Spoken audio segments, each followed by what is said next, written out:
Hi there, it's your friend Phil, Project Management Trainer and Coach. We've just got done with our PMP training class, and I thought I'd give you some ideas on how to help your loved one, your spouse, your family member, your friend, whoever it is, get PMP certified.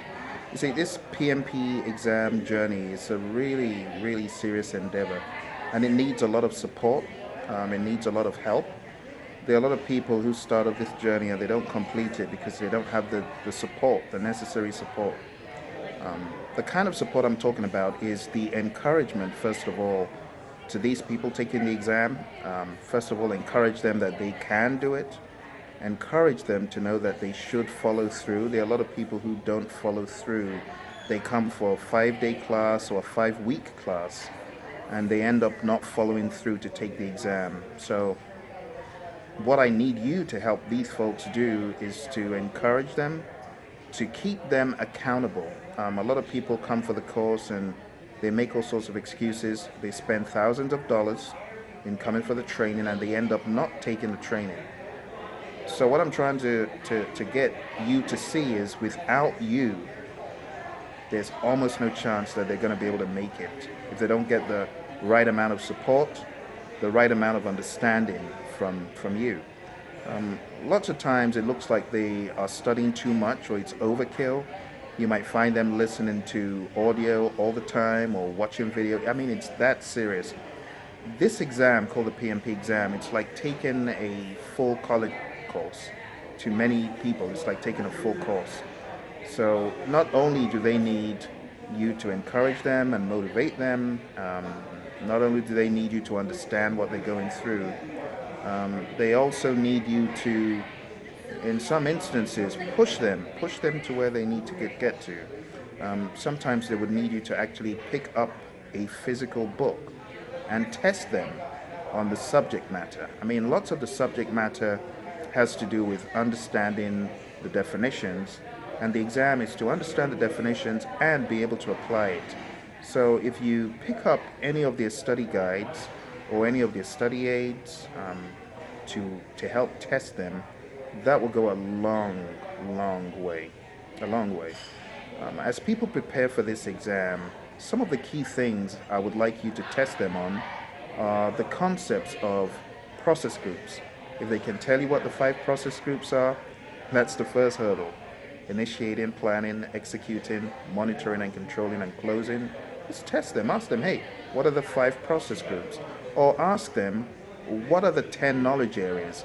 And explain each knowledge area to me. I mean, that will go a really long way. Get them to explain the 10 knowledge areas to you. And you can tell, if they're fluffing, if it's, you know, not real, you'll be able to tell. Just look at their eyes, look at their faces. Also, test them on the 47 processes. There are 47 processes in project management, and they need to know what each one is exactly.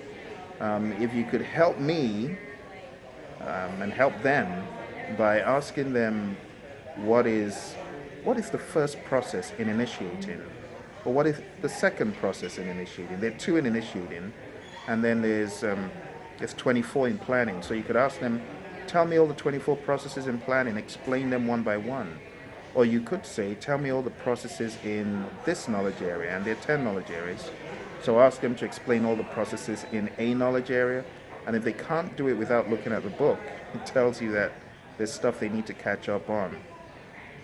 So if they can tell you all of the 47 processes, all of the 10 knowledge areas, the 5 process groups, I think the next thing that you might want to ask them is, can you tell me the outputs you get from this process?